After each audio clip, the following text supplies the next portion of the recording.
Hello OpenMaze experimenters, my name is Kyle Alsbury-Neely, and in this tutorial we're going to check out the output data files that come out of the OpenMaze toolbox. So as always, we're going to start by opening up the Unity Hub and opening our OpenMaze project. Okay, so as you may have noticed in the previous tutorials, my start fields were different than what they appear here. This is how they will appear in your OpenMaze project if you just downloaded it. But you can change these.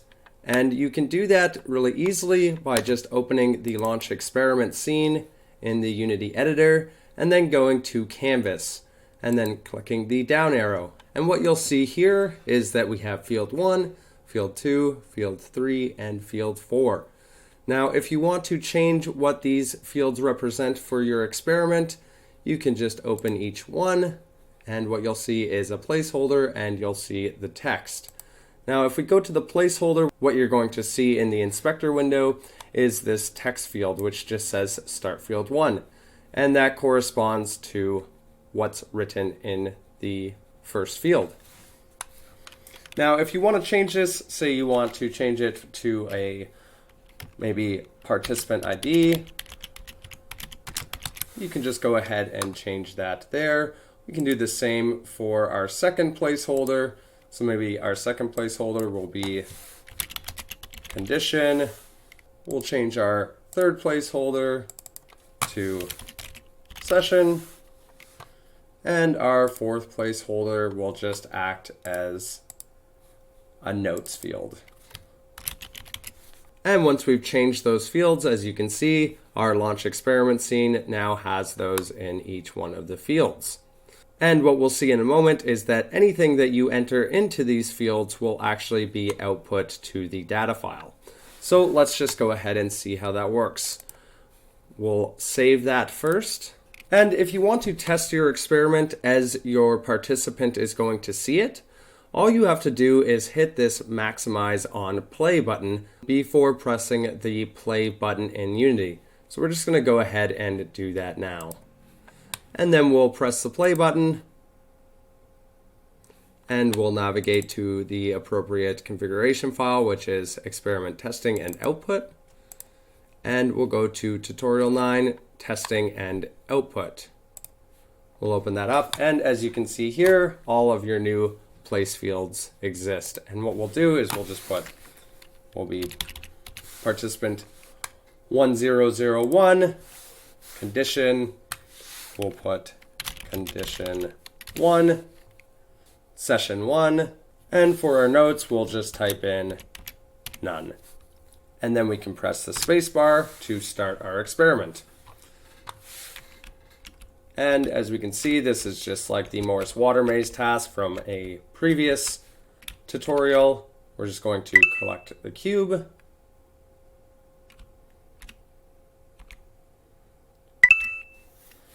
And now it will be invisible, so we'll just try to remember where that was, which is just a little bit to the right. There it is.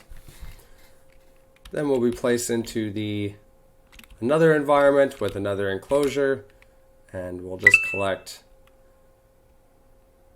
this cube as well. And you'll want to take note that the cube is in the corner somewhere between the desert and the forest here.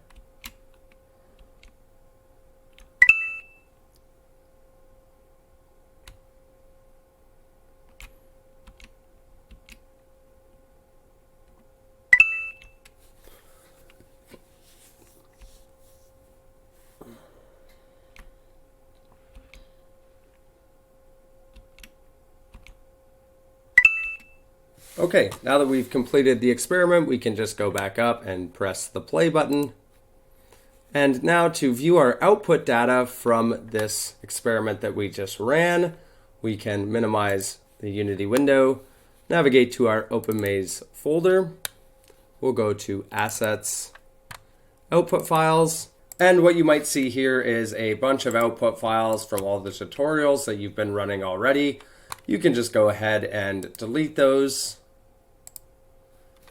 And we'll just open up the output file that we just created. So as you'll see, our output files do output everything that you put in those starting fields. So we see that we were participant 1001, condition 1, session 1, and our notes were none. And our data files also output a timestamp. And this is just to ensure that if you re-enter the exact same data into your field by accident, that it doesn't overwrite the previous output file. And we'll just go ahead and open that in Excel now. What you'll note is that OpenMaze outputs to .csv files, which makes it really easy for data analysis. And to look at this, all I'm going to do is first go up to View, and then I'm just going to freeze the top row. And what you'll see here is that our first 4 fields are our start field, and that's just going to output the entire time of the experiment. So our start field 1 was participant, condition, session, and then our notes. We also have a timestamp for each of the data recorded lines, and you'll see that OpenMaze outputs quite frequently. It outputs based on CPU and GPU refresh rate. So that will depend on your system, and you'll want to make sure that your system is capable of outputting data to the accuracy that you need for your data analysis. So after our first 4 lines, we see that we have our block index, which if we open up the configuration file that we were using, and I'm just going to dock this beside our output file so that we have a reference guide. So we have our block index, which corresponds to the block index that you use in block order. We then have the trial index, which corresponds to the trial index, as we've been using in trial order. We then have a parameter called trial in block, and this just keeps track of which trial in the actual block it is. So this will reset at 1 every single time we enter a new block. Then we have an instructional field, which just tells you whether it's an instruction trial or not. That makes it easy for data analysis if you just want to get rid of all your instruction trial output. 2D, we haven't really talked about the 2D system, which is now in beta, but if you are using the 2D system, this will equal 1 when the trial is 2D and 0 otherwise. Scene, to the scene that corresponds to the trial.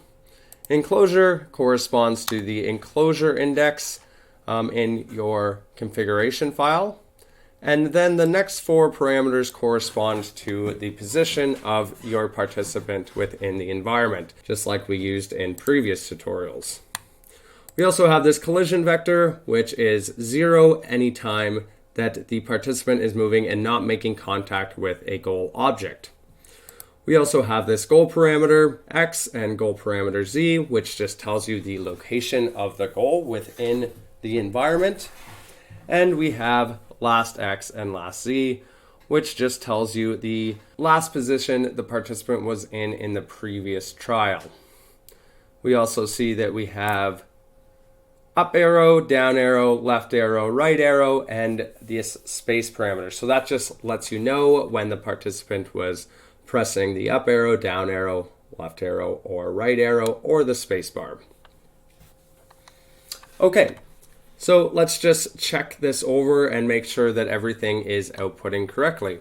So in our first trial, in trial index 1, we see that it's an instruction trial, so instruction is equal to 1. Then if we scroll down a little bit, we know that our next trial is going to be trial 2. And when we get to trial 2, we see that instruction is no longer equal to 1, and our participant is being placed into the environment at position X0 and position Z0. And also our rotation vector is also set to 0. So this corresponds to our start facing and start position. And what we'll see if we scroll down a little bit more, as we started moving in the trial, it starts picking up all of our X, Z, and Y rotation parameters. And if we scroll down a little further until the end of the trial, we'll see that this was the point where we actually collected the goal object.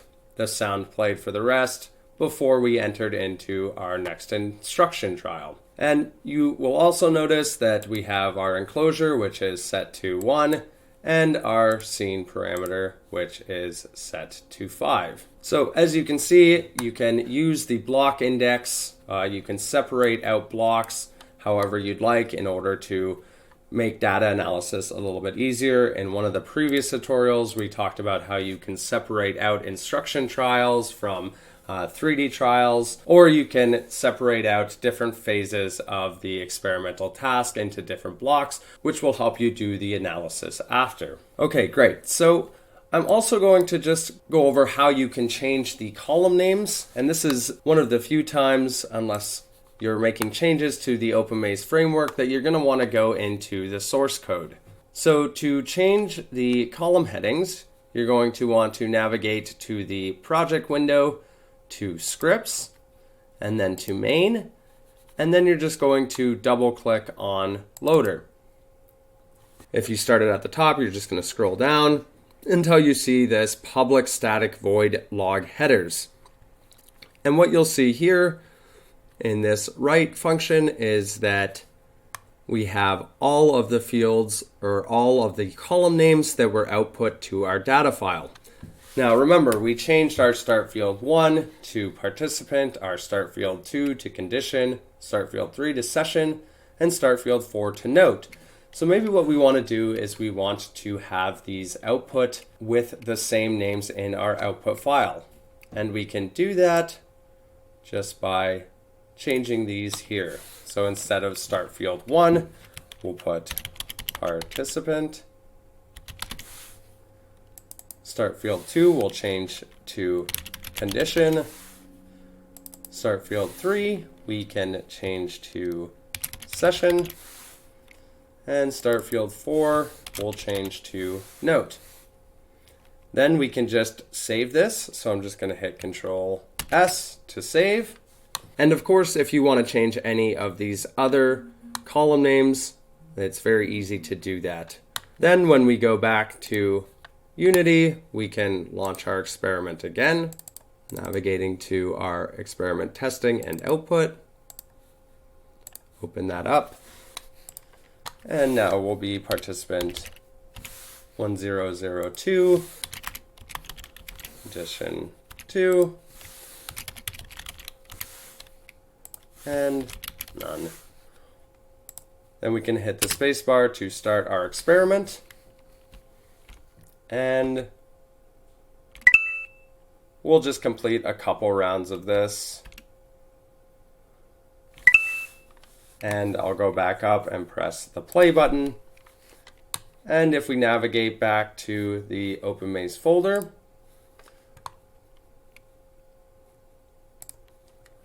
we go to Assets, Output Files, click on our output file from the experiment task we just did. What you'll notice is now we have our column names outputting to what we changed them to in the loader script. So we have participant, condition, session, and note. Okay, so I hope this tutorial has been helpful. As you can see, it's very easy to organize your experiment for your output analysis. In the next tutorial, we'll see how you can build your experiment to be Unity independent so that it can be used on any machine without the Unity editor. I'll see you then.